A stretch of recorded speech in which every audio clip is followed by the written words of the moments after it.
Okay, so welcome to this latest episode of the Conservation Careers Podcast. Thanks for joining us. This is becoming kind of a regular format for us now, because joining us today are regular co-hosts, career superstars. We have with us Dr. Fernando Mateos-González from Bioblogía, and we also have Dr. Stephanie Schuttler from the world of fancy scientist. Hey guys, how you doing? Hello. Good. How are you? Good. Good to have you both on. I'm very well, very well. You all right there, Nando? I'm great. Looking forward to starting the new season. New season. We were just talking actually just before the podcast. Exactly. We are at the very end of August right now as we record. It's the 1st of September tomorrow. So it's still hot for you, Stephanie, but it's starting to kind of turn slightly towards autumn at this end. So yeah, it feels like a good kind of time to be reconnecting after quite busy summers, actually. I think probably for the three of us.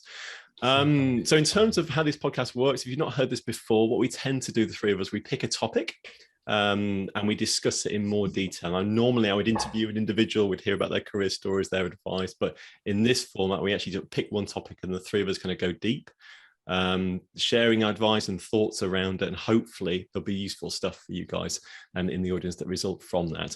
But before we kind of get into today's topic, what we're going to do is just have a quick update, really. Be kind of keen to hear what's been going on with you guys. I mentioned it's been the end of summer now. We've sort of all been away doing various things. In fact, we've probably not talked for a couple of months, something like that, maybe just under. So it'd be really cool to kind of hear what's been going down. So I usually say what's been going on, and then there's an awkward silence as to who's going to kind of break first, because we're all very polite.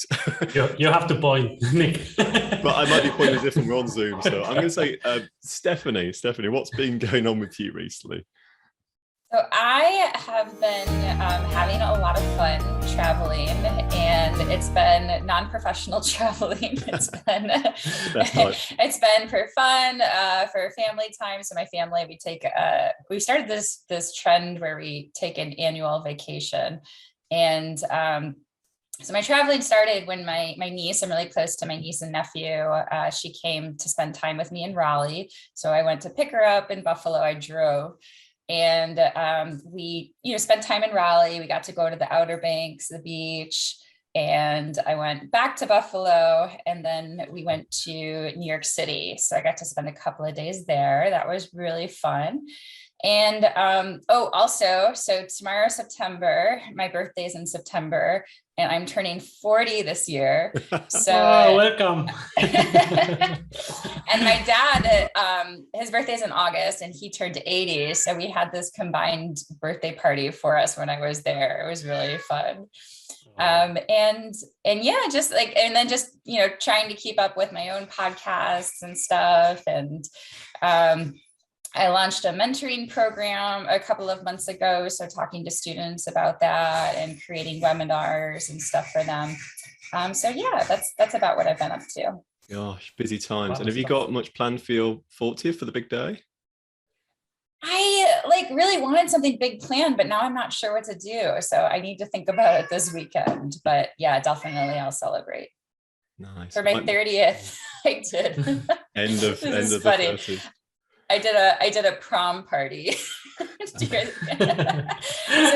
everyone participated, they all dressed up, and it was fun. It was a really good time. That was when I was in graduate school.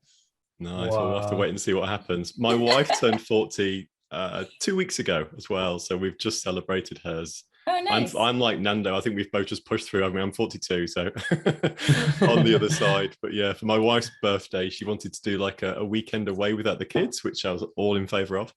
And we went cycling for 3 days. So it just we had a secret. I organized a secret weekend. We went to York in the north of England, and then we cycled a big kind of triangle out to the Wolds, then the moors, and then back into York. Some hills, nothing too extreme, but it was really nice and fun. So yeah, I hope you have lots of fun today too. Yeah. Yeah. We cannot let it go. At my own 40th birthday party was killed by Corona. Oh yeah. and then I'm accumulating now all the birthdays that are delayed. Yeah. Well, one so far. But it's all going to happen, isn't it? Yeah. You were having a big party last year, right? Yeah. Mm. Hey ho. And what's been going on at your end, Nando? I've been also traveling a lot. It seems, Stephanie, that we got a push from the Corona to. Yeah, I went to Spain and finally saw my family, my friends. It was super nice. And then I went to Sweden because it was also 4 years since last time I was there. I used to live there, so I have lots of friends, and we had been meaning to meet for many years, but everything was happening. So it was fantastic. It was fantastic. And now coming this last week, I've been working in the usual projects, many things at the same time, but especially excited about next week. I'm going to Romania, to the hidden parts of the Carpathian Mountains and Transylvania and all of this, just to, well, it's like a mini expedition to look for capercaillie and do a little census. So it's I can't wait. I've been testing the hammock and preparing for the cold. It's gonna be great. I'm looking forward to an adventure again. What do you need to? What's not known about capercaillie? Are you just doing a survey of them, or what's the idea? Yeah, it's census numbers, just to see what's the population right now. So we go to certain locations that have been identified, and then we try to really get to the numbers.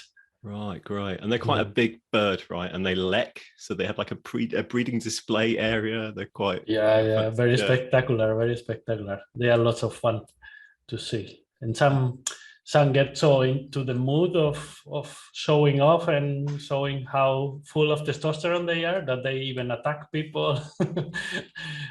Only a few ones, but no, usually. In Spain, for example, the populations are crashing, and it's super sad. So on this side, like I'm looking forward to see them in Romania and really get a pump out of it. Maybe push a bit in Spain for conservation. That sounds fun. Sounds like it's going to be good fun. Yeah. Here in the UK, we've only got capercaillie up in Scotland that I'm aware of. We're getting them up there. Seen them once or twice, but it's just interesting. Like you go to like Carpathian Mountains and Transylvania, and I'm thinking kind of Dracula. Take your garlic and everything else just in case. And it links to definitely you're after the Ozark Howler recently, so it feels like we've got like kind of some sort of like mysterious kind of like. I wonder what I'm going to be doing next month. That's kind of my turn. You have to choose something like that. This is a topic for October, no? Like Loch Ness Monster. Maybe. Oh yeah, that's good. Yeah. So what are you planning, Nick? What are you gonna do that is scary? I don't know. The scariest thing but exciting thing we were talking about just before is my kids are all going to be at school as of next week. So I've got a 7-year-old, or nearly 7. He's already at school, and my 2 4-year-olds, they start. So I'm suddenly going to have time on my hands. So that's going to be fun and scary at the same time. How I feel that. But actually, I will be scared about how much output you produce with so much time in your hands. Suddenly got more time to get more work done. It's going to be really fun. Yeah. But yeah, stuff from my side. I guess it's been one of those summers as well where it's been mainly for me sort of travel-y. We've been to Wales as a family holidays, really, not really work stuff.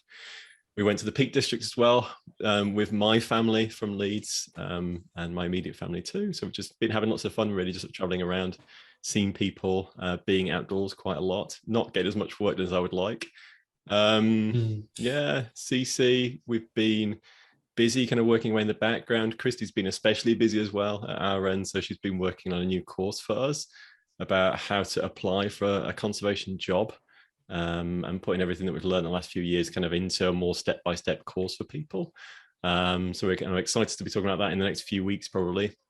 And we're also, we're trying like a new online community platform as well, moving away from kind of Facebook and communities like that and groups, but more into a new platform. It's called Circle, and it looks really, really super cool actually about how we can kind of bring people in and interact with people in a kind of more meaningful, structured, deeper, less sort of scattered approach, I guess, that we sort of see in Facebook. I think when we're in Facebook, we're getting all these notifications and distractions of other things, and actually we can kind of bring people into an environment which we can control and manage to much greater effects. I'm kind of really looking forward to that as well, and kind of doing that as part of our new course.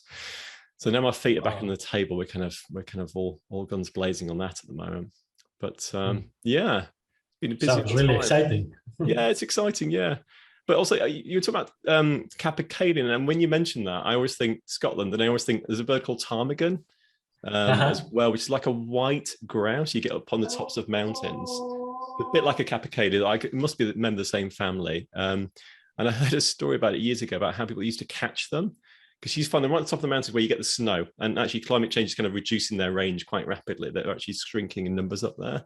But what the people used to do is they used to take like a big champagne bottle to the tops of mountains and turn it upside down and press it into the snow, so it kind of makes that shape of a champagne bottle, wide at the top and then shallow at the bottom, and then sprinkle birdseed into it. And then these ptarmigan would kind of walk along and look into this hole and see the birdseed and kind of reach in. And whether this is, an urban myth, I don't know. They would then fall in, and it'd like form the perfect shape of a ptarmigan. So the little feet would be kind of stuck at the top. And the guys could just go along and just pick them up. That was kind of an old method for catching them. I don't think it would work for capercaillie, but maybe. Wow, I really would love to see that in action. Take a champagne bottle with you. No. I need some snow, yeah. Wow. Well, okay, so on to, I guess, today's topic. So we had a bit of a chat beforehand, and what we thought we'd focus on today is how do you get experience of conservation when no one's hiring you? So I think, people understand that, getting experience, whether that's like a volunteer position or an internship or something else, a job shadow, whatever that might be, or even starting your own project, something like that, helps you to kind of understand yourself, to display your passion and commitment to prospective employers, helps you to kind of test drive different options, build your skills, makes you more employable.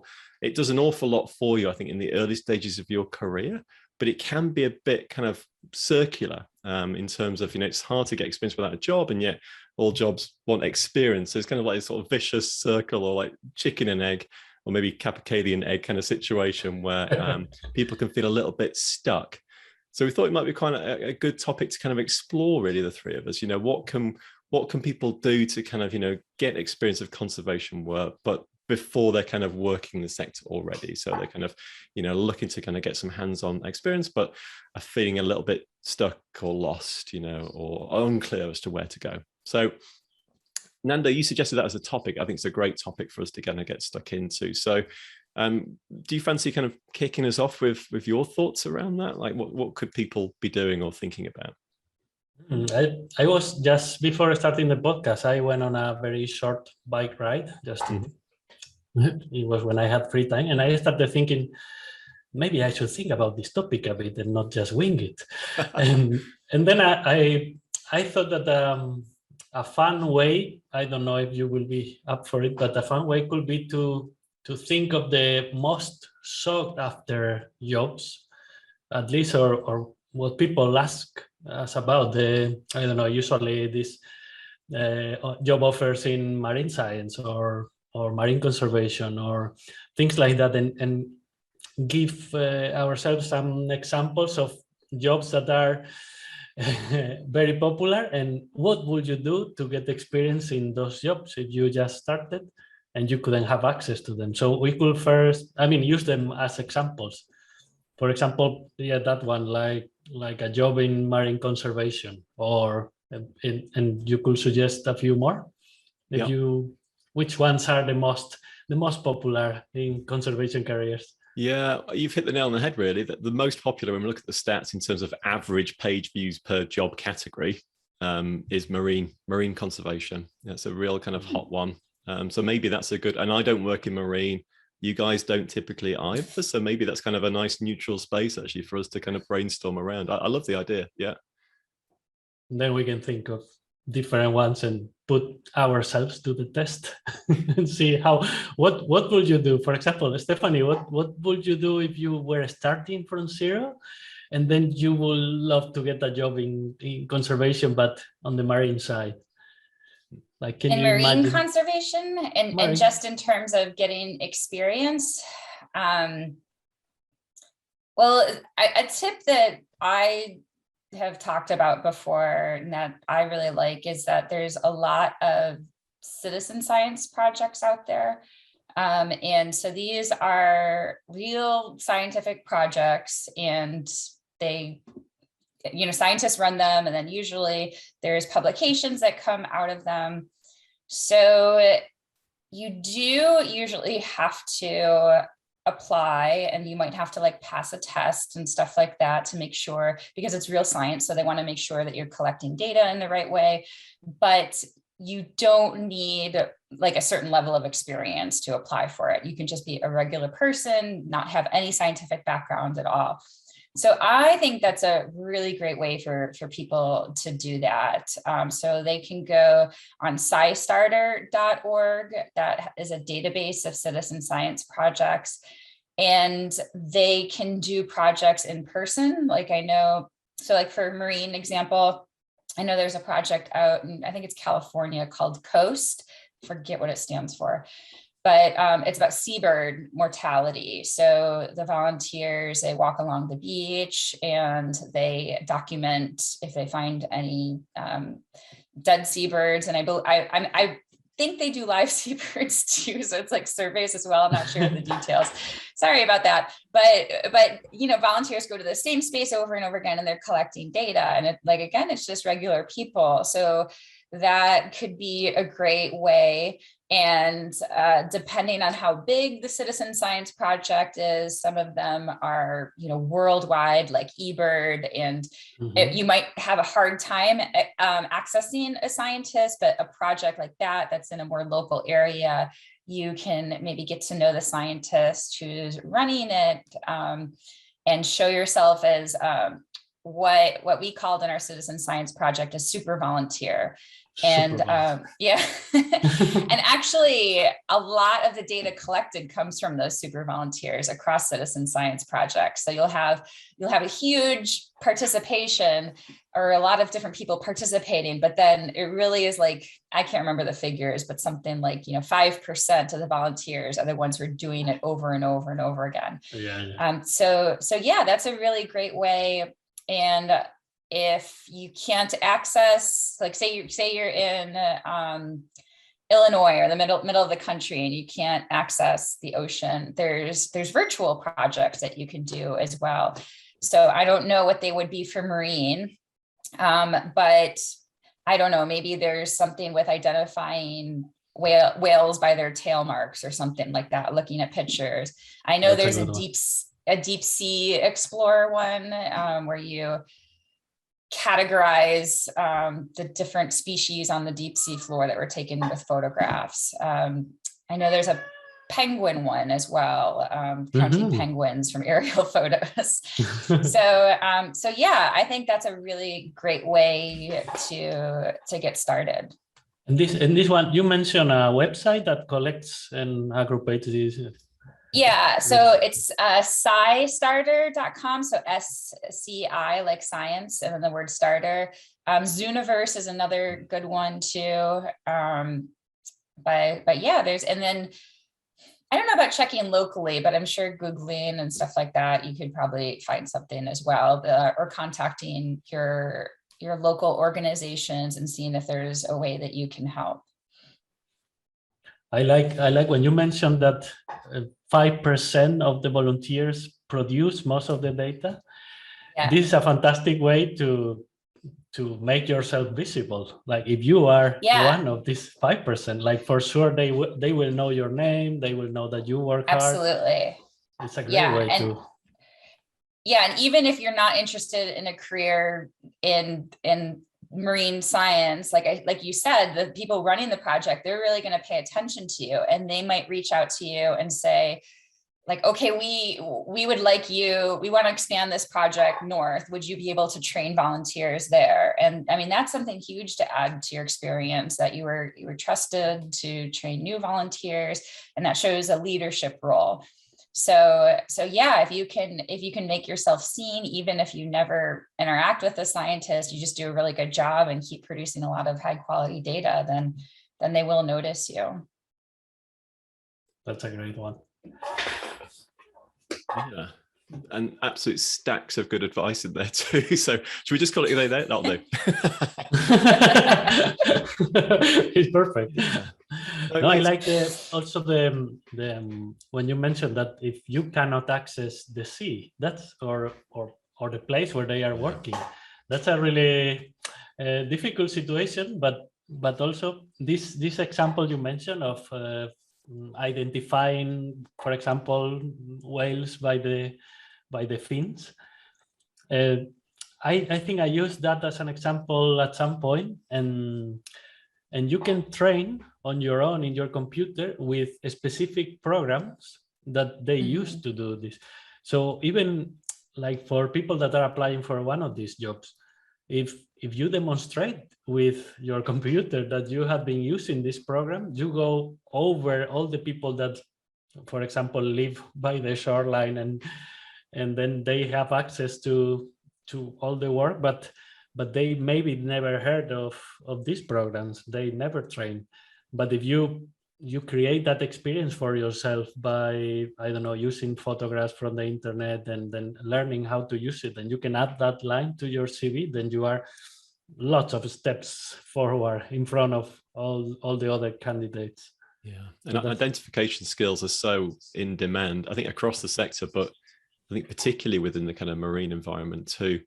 My wife works as a marine conservationist and has done for like 20 years, and she manages a team of people who collect and interpret kind of marine data that's collected in loads of different ways. Some of it is like GIS, a kind of spatial mapping, just looking at different GIS layers and interpreting what might be there. But they also send boats and ships out quite regularly, and they kind of do videography, filming of the marine seabed, they do grab samples, they do all sorts of stuff. And they struggle to hire really good people with good identification skills.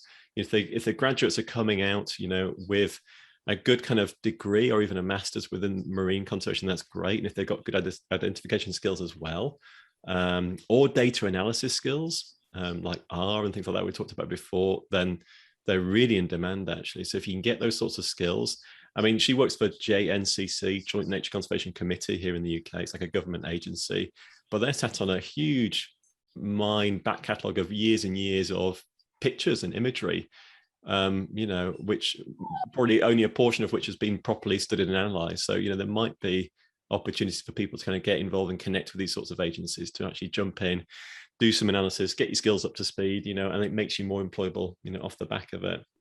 And I think that links to something that I would maybe suggest as well around this, which is if you're looking for experience in marine or other, actually, sort of being clear about what sort of experience you want in the first instance is a really good kind of firm foundation. If you want to work in marine, maybe you want, I don't know, experience of handling boats or doing dive surveys or identifying mollusks, or I don't know what it, you know, the question is what experience do you want, I think is quite useful in the first instance. And then once you've got that clarity, I need this, it's something I need because it makes me more employable, I want to know more about it, whatever it is, you know, I need experience of it, I want to test it.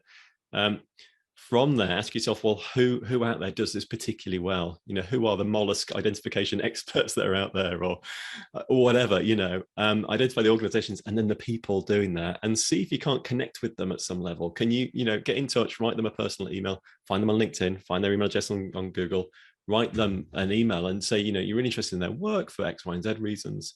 You know, would they be able to have a quick chat about their work so you can find out more? It's a career path you're interested in. And I think people might be amazed at the response you might get through that. A lot of people are quite open, quite happy to jump on a Skype or a Zoom or whatever for, you know, 20 minutes, half an hour, have a quick chat, share their thoughts and advice, help someone along.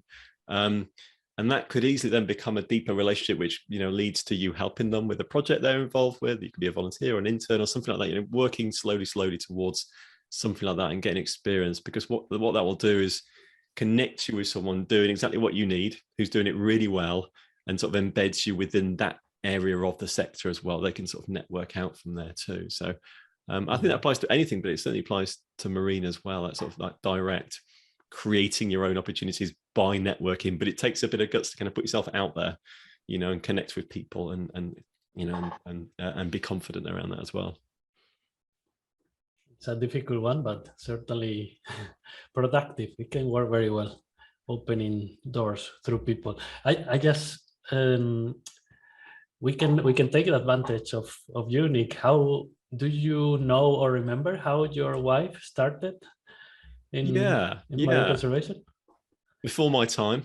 but but I was going to mention that, so thank you. Yeah. So she studied zoology at uni here in the UK. She went to Cambridge, and she became quite interested in marine conservation specifically because during her summers she'd do like expeditions, which were partially funded by her college. Now, if you're at university, it's worth just scoping out whether there are funds internally that might help you to go out on some of these projects that are available out there.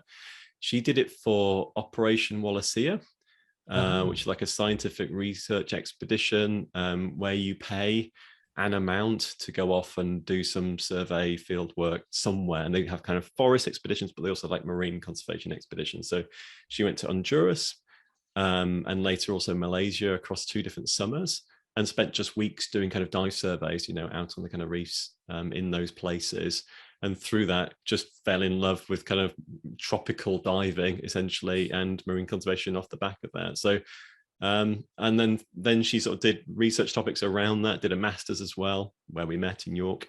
And then from there, she connected to JNCC, where she still works. So I think it was very much the kind of the Operation Wallacea experiences, which were, I say, funded by by her college, that really kind of, got her connected to her passion, and also gave her really good relevant experience, like weeks and weeks and hundreds of dives, essentially, dive master type level stuff that helped to kind of into the sector. So, and those things, and it's worth saying, those things are out there. One way of getting experience is just to pay for it, right? Now, obviously, it excludes a lot of people. It can be very expensive as well. There's loads of caveats that come with it. There are good guys, there are bad guys in the market too, so you've got to be super careful. But it is a way of getting experience when no one else is kind of offering it to you. What do you think about like learning things on your own? Because before we came up with the marine example, something that I remember a lot from entry-level jobs is a lot of plant identification.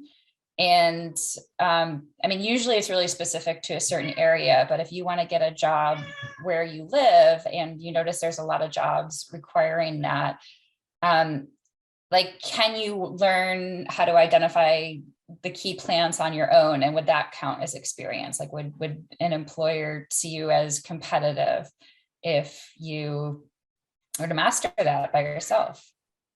Yeah, for that, I have a great example, which is a friend of mine who is very keen on this platform, iNaturalist. He really enjoys going out with the phone or with the camera. He does it with the proper camera, and then geolocates the images. And then he spends, like other people spend hours on Facebook, he does it in his own natural history social media platform, which is iNaturalist. So over the years, he had collected a lot of identifications. He not only he produces his own photographers, his own photos, but also he looks at the photos of other people and helps them identify the plants or the animals that are there. So then he's very high in the world ranking of best ID people in this platform. And that's an excellent way to showcase your ability, because you can go to any job and say, yes, I help identify 9,000 species to all these people over the years. You can see it here, you can see my stats, and you can compare with other people. And this he used for a job he got in Canada, where they were looking for people that were very good at identifying things, all kinds of biodiversity with iNaturalist. And I think I mentioned it in some other podcast, but it was a job for the whole summer, 2 months, traveling around national parks in Canada, just taking photos and uploading them to iNaturalist to show the biodiversity of these national parks. And everything was paid, of course, and he got a very, very nice salary. And for him, it was just a holiday, but it was fantastic. And he could prove all of this just using his phone. So it's a great idea if you want to work with plants, for example, to go and create your own project. In iNaturalist, you can create actually projects that you add certain rules and say, I'm gonna sample all the urban parks in my city. And then you go there and then you create a project that you can then use as a link and say, look, these are all the common plants of my city. And then you can show that and even create other stuff from this, like a book or create a PDF or another resource. And having these to showcase, I mean, you, in that case, you create your own experience in your own free time. It's a great way to do it. I love that. That's a really great example. Like you said, you can do it whenever you want. iNaturalist is not timed at all. I apologize if you can hear some howling in the background. That's my dog being bad. But I also love the metrics part of it, because that was my big concern, like telling people like, okay, you can learn plants or species locally, but how do you convey that to an employer without being like, oh, just trust me, I know this. Exactly. So by having that external validation and metrics, that's a really great way for people to do that. Yeah, and in there are quite two interviews I had at the beginning of my career, both during the interviews. The people who interviewed me actually got specimens out and said, can you identify that, please? Wow. One was for an RSPB like science research project officer role for Syl buntings, this little bird. And they just got like a bunch of plants out of the gardens around RSPB headquarters and put them in front of me and said, identify as many as you can in the next 2 minutes. And I had to go, oh, this is maybe that, this is maybe another. And I didn't know by any means all of them. But he said, even if you don't know them, just keep talking. So I want to hear what's in your head, is what he said to me. I want to hear what species are kind of going through your head and get a grasp of, how well you know these grasses or whatever.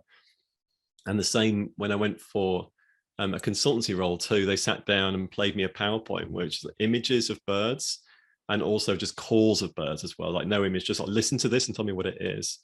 And both times you kind of come away thinking, well, that's the way to do it, really, isn't it? If you're an employer and you need someone who can do these, identify these species or have these particular skills, you sit them down in an interview and you test them, and I think however you've learned that, whether that's on iNaturalist, maybe that's just on your own in your back garden out with a field identification book or whatever it might be, if you come to a test, then that will stand you in good stead, I think. Yeah, and you don't need to be perfect, but it doesn't take much to be a lot better than most people, I would say. If you kind of specialize in a certain area that interests you and also connects to a job that you want, so for me, like grasses were really important. So I kind of got half decent at grasses, and that certainly helped a couple of times. And I think that that is a good way of doing it.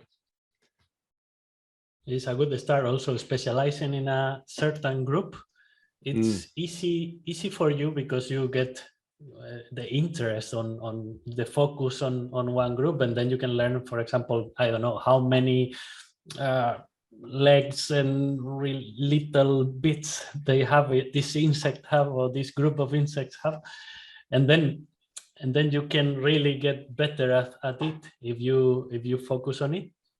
And also through that, specializing a lot, you get to know the other experts. For example, one good thing about iNaturalist, and I guess all the other platforms, is that you can interact with other people.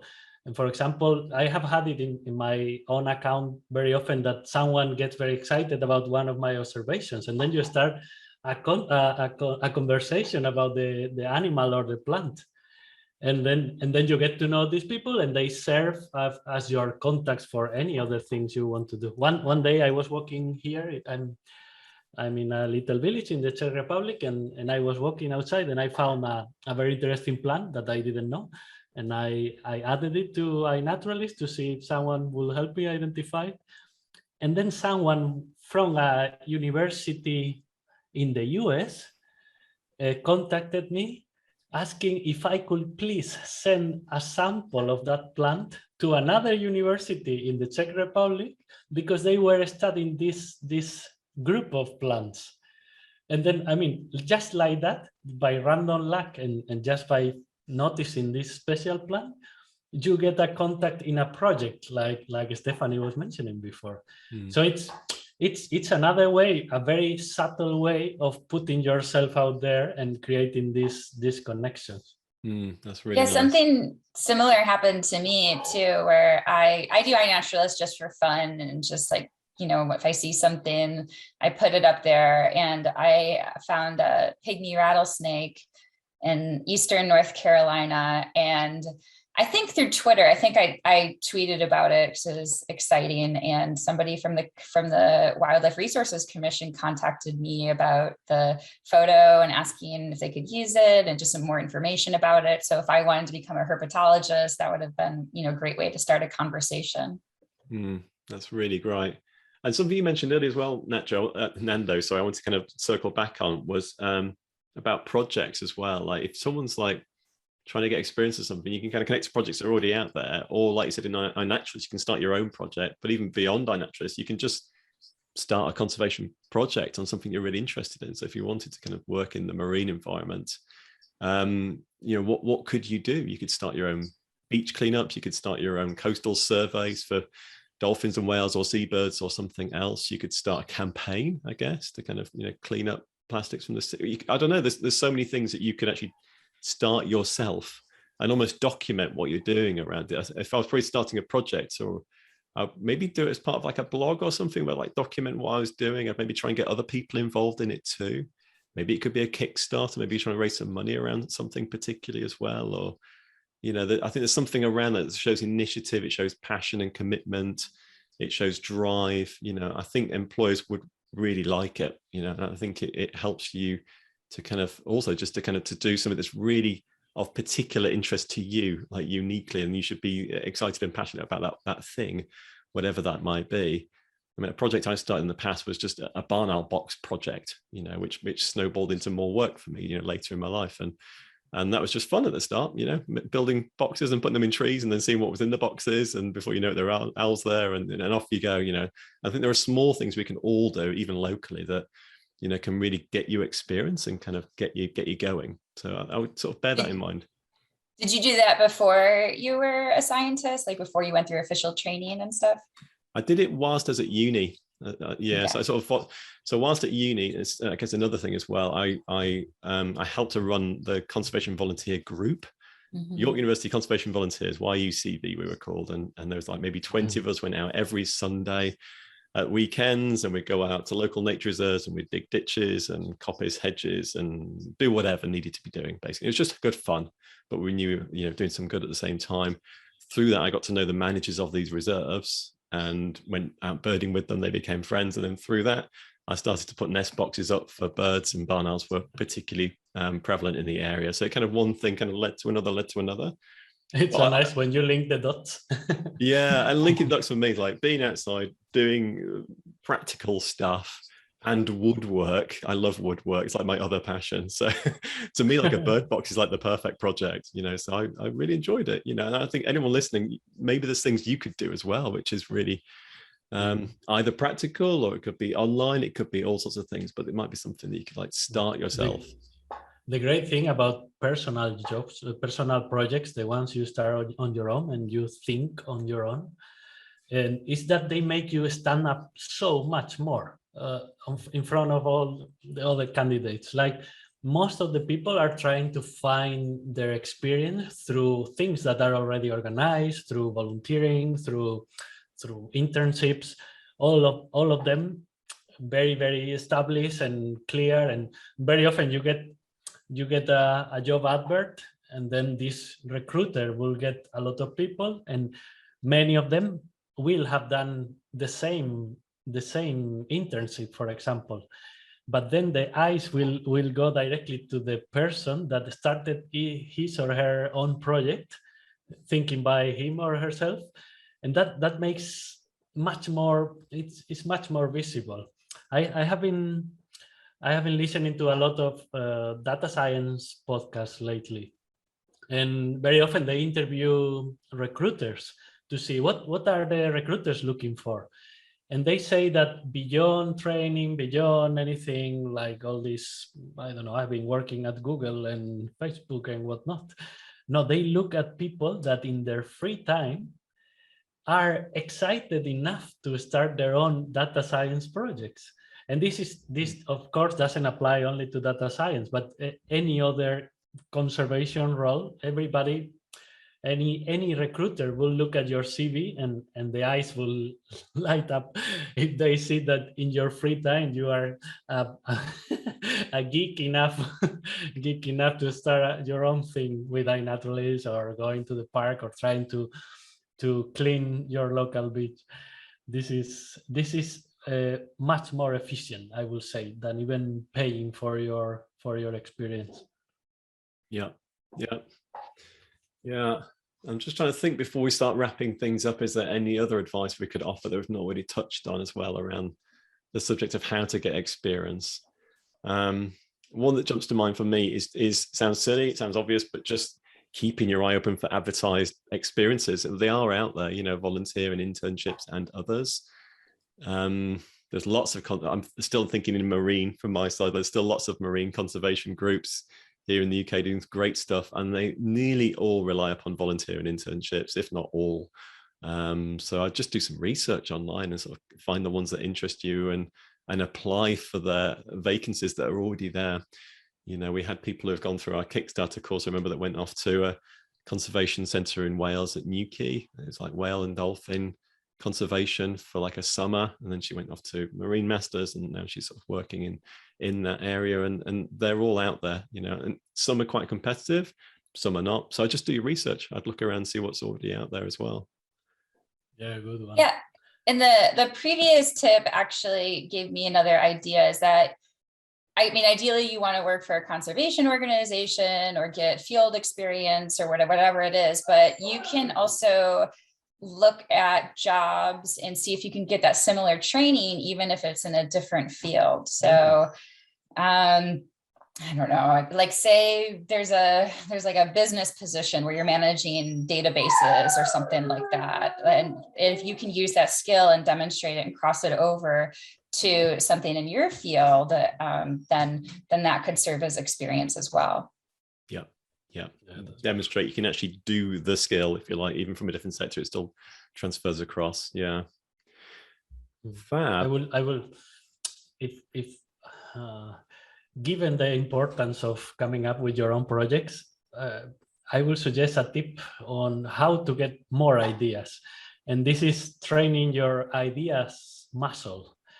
So every day, every morning, when you are having breakfast, for example, or coffee later, then you can open your notebook and try to come up with 10 silly ideas. They don't need to be super ideas, but if every day you are trying and training your brain to, okay, now is the time when I have to think of ideas.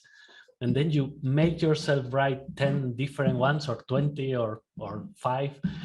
And then you do this every day. Very soon you will start having better and better ideas, and you will come up with one of these projects. Yeah, Walt Disney used to, when he was creating cartoons, he had 2 rooms. I might have talked about it before, apologies if I have, but he had like what they call the dream room and the nightmare room. And he'd take all the kind of staff and creators into the dream room. And it's what we call brainstorming nowadays, I guess, really. And in there, any idea goes. No idea is criticized or questioned or judged. It's just bang, bang, bang, get as many ideas out as you can, allow yourself to go crazy, you know, and keep them going. And then after that process, when they kind of wring it all dry and there's nothing left, like you capturing in your notebook every morning over breakfast, don't judge them. At a later date, they then went to the nightmare room, put them all up again, and then knock them to bits, and to see which ideas still stood up at the end of that. And the ideas that still stood at the end are the ones that then developed into something. And that idea of not judging yourself during the brainstorm, I think, is really important, because it stems the flow. It stops other ideas coming that might be brilliant. So allow yourself to be silly, yeah, and sort of dream and have fun, and then criticize another time later separately. And take only the best bits. Take only the best bits, yeah, and join them up and see what it might connect to. Yeah. It should be fun. It should be exciting. I love it. All right, guys. Well, we're nearly up on time. Before we wrap up formally, what we tend to do at the end of these podcasts, I say go into my notes and reminding myself what my tip is we share like a tip, a career tip for people who are listening. So people who are looking to start their careers in conservation, whether that's students or career switchers transferring across. One tip, a simple tip that people can kind of go off and think about and perhaps implement themselves. I'm going to go first this time to buy yourselves a little bit more time as well. So my tip this time is really just to kind of focus on being professional. Stephanie, you talked about transferring skills from one area to another. I think that's really incredibly valuable and important nowadays. So often kind of called soft or transferable skills. They're really invaluable in today's job market. So things I would work on in terms of being professional, things like managing tasks effectively, managing meetings well, hitting deadlines and being reliable, having a good work ethic, getting on well with your colleagues, being presentable, being a good communicator. Sometimes these sorts of things are kind of overlooked, but they make you really effective in the workplace.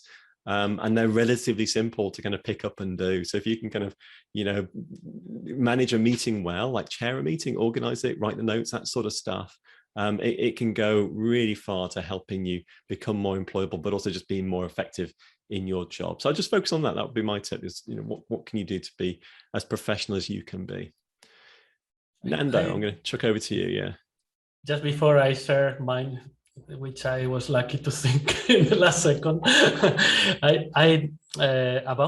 about your tip, about being professional. There is a layer that you mentioned in the top tips of the Kickstarter that I like a lot, is be polite, extremely polite, because nowadays this is a bit, we have forgotten a bit about this, or it's quite much more relaxed than it used to be, and it shows a lot. Like it makes you again stand up a lot when you say please and thank you after every interaction, and it can really make you look very good and very approachable and make you connect and will build rapport much faster. So I think this is a layer of professionalism that we could focus on a lot. And now, without parasitizing your tip, I will try to remember which one I thought about. It's more than a tip, it's a task for you, dear listener. If you go to one of the web pages of that Stephanie suggested and look at those projects, try to select one that you could start on your own and start already this weekend. Like whenever you are listening to this podcast, the next 2 days you have free, try to start your own project just using one of those examples and see where it gets you. I love that. And if you do that, I hope you do, let us know, drop us a line, tweet us, whatever. I'd love to hear about it and love to share it as well with the rest of the world. So that's great. Thank you, Nando. Yeah. Stephanie, what's your tip? I'm going to build off the tip of like learning as much as you can about species identification in your local area. I haven't done this, but something I recently looked into and wanted to do, but it was held off because of the pandemic, but is do a master naturalist program. And I'm not sure you guys have them in the UK, but it's, something just regular people can do. You might have to pay for it, I'm not sure, but I don't think it's a lot of money. And it's just a great way to have that foundation without having to do it all on your own. You can combine them too. You can do the iNaturalist with a Master Naturalist program and become an expert even faster.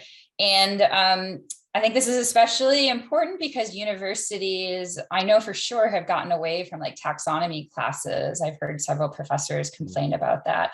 So you might not get that training during your undergraduate experience at all. So this could be a great way for you to get that.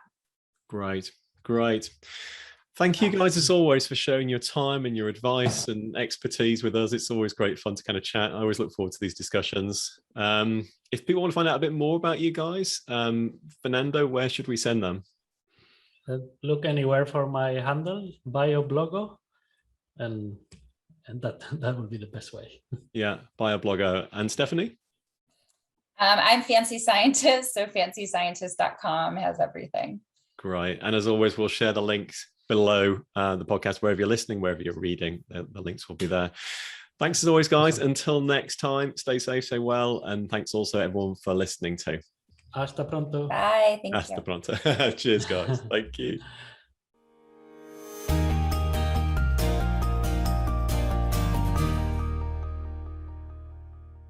Okay. Well, I hope you enjoyed that, everyone. If you did, then please do hit the subscribe button. to get notified of new episodes as they drop. And also please give us a rating or a review, because it really helps us to get in front of more people. Now, if you want our help to get clear and get started and get hired as a professional conservationist, I recommend you enroll in our free online training program, exploring how to get a conservation job. So if you're a student, a job seeker, or a career switcher, you'll learn the golden rule about how to get started, the key mistakes to avoid, and also we'll answer your biggest questions. You can check that out at conservation-careers.com/free. See you soon.